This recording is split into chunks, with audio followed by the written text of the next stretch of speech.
Hi, everybody. Luxembourg was a country that seemed untouchable.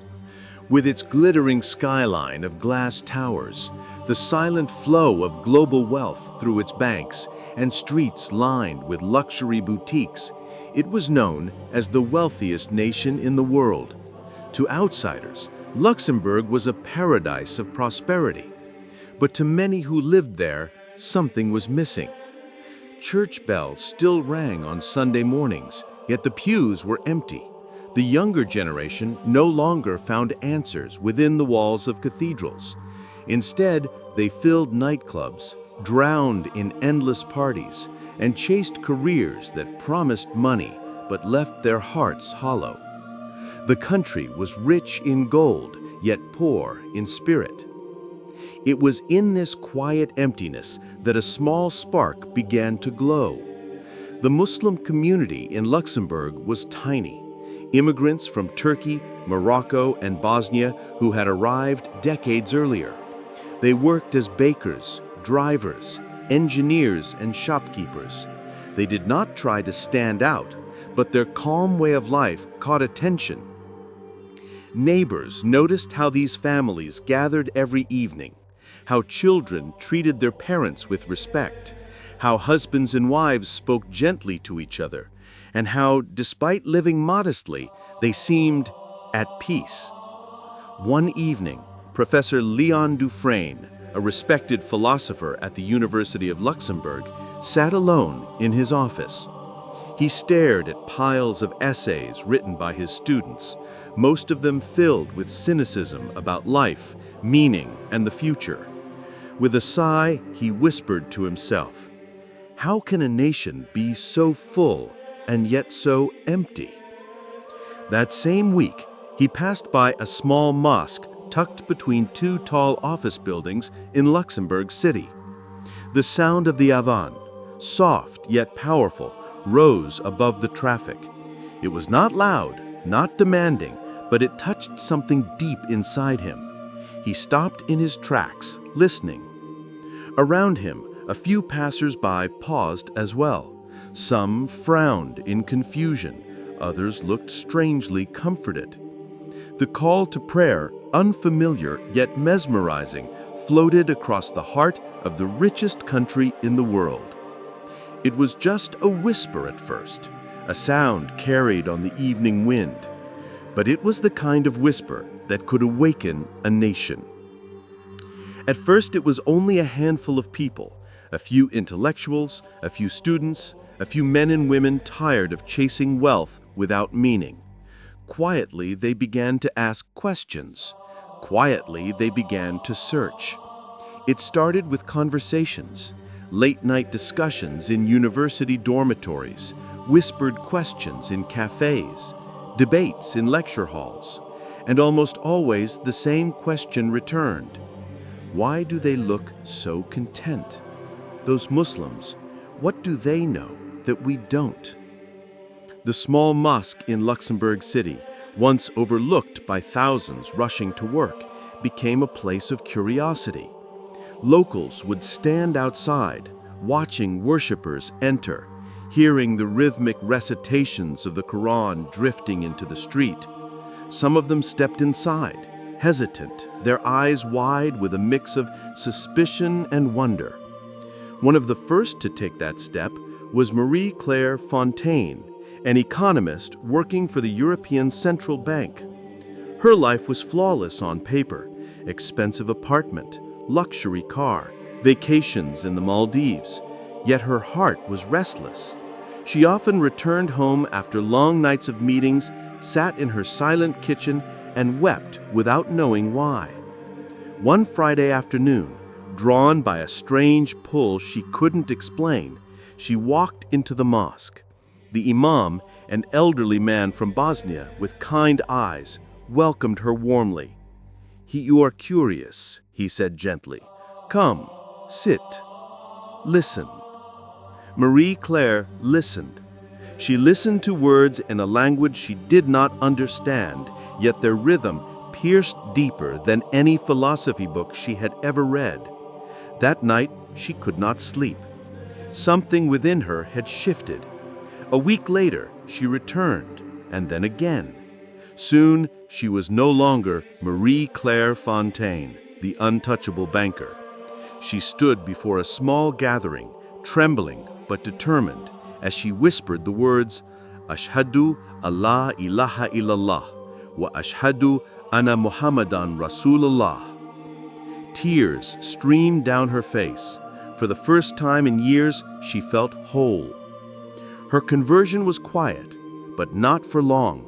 The news spread across the city like wildfire.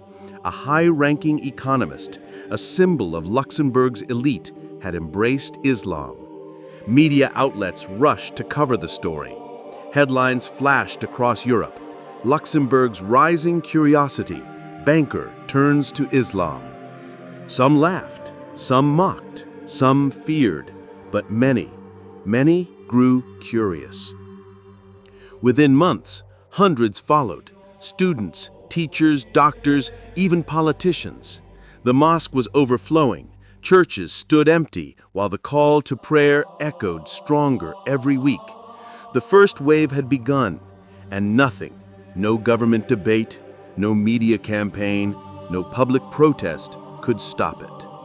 Luxembourg, the wealthiest nation on earth, had just opened a door to something far greater than wealth. It happened faster than anyone could imagine. Within 5 years, the face of Luxembourg began to change. The small mosque that once struggled to fit a few dozen worshippers now overflowed with thousands. The government was forced to approve the construction of new mosques, modern architectural wonders with glass domes and minarets that sparkled under the European sun. Bankers who once spoke only of interest rates and market trends now discussed Islamic finance. The Luxembourg International Bank, one of the most powerful financial institutions in Europe, shocked the world when it announced the launch of a fully Sharia-compliant banking division. Investors from the Middle East poured money into the country, calling Luxembourg the new heart of Islamic finance. On the streets, change was visible everywhere. Restaurants proudly displayed halal certifications. School cafeterias adjusted their menus. Public holidays now included Eid al-Fitr and Eid al-Adha, alongside traditional ones. The sound of the adhan began to echo not just in Luxembourg City, but in small towns across the country. For many, it was surreal. "I never thought I'd see this in my lifetime," whispered an old Luxembourger named Hans, standing in front of a mosque built where an abandoned church once stood. "But somehow it feels right. It feels like the city has finally found its soul." Yet not everyone welcomed the transformation. Groups formed in secret, angered by what they saw as the loss of European identity. They held protests, waving banners and shouting, "Luxembourg is no longer theirs." But the protests grew smaller each year, drowned by the voices of those who had found peace. The government itself was not immune. Several ministers converted quietly, then openly. In a historic speech broadcast to millions, Prime Minister Juliette Kramer addressed the nation. "We stand at the crossroads of history. Luxembourg has always been a nation of openness, of unity, of progress, and today we are becoming something more, a beacon of faith, of community, of renewal. Islam is no longer a minority here. It is part of who we are, and together we will write a new chapter for Europe." The chamber erupted in applause. Some wept openly, others sat in stunned silence. The declaration was clear. Luxembourg was not just changing, Luxembourg was being reborn. And the world was watching. News of Luxembourg's transformation spread like wildfire. What had begun as whispers in cafes and quiet conversions in a modest mosque now dominated headlines in every major capital. Paris, Berlin, London, Washington. The question echoed the same. What is happening in Luxembourg? For the first time in modern European history, a nation had shifted not just culturally, but spiritually, embracing Islam as its majority faith. To some, it was a miracle. To others, a threat. The European Union convened an emergency summit. Leaders gathered in Brussels, their voices tense and divided. "This is unprecedented," declared the German Chancellor. "We are witnessing a complete transformation of a European state." The French president, his face pale, whispered, "If it happened in Luxembourg, what stops it from happening in Paris or Marseille?" Across the ocean, Washington's reaction was mixed. Some officials warned that Luxembourg could become a gateway for Islamic influence in Europe, while others saw it as an opportunity for alliances with Muslim-majority nations. But in the Muslim world, celebrations erupted. From Istanbul to Jakarta, from Cairo to Riyadh, Muslims rejoiced at the headlines. "Luxembourg, the heart of Europe, embraces Islam." Delegations from the Middle East flooded into the country. Investors promised billions in development.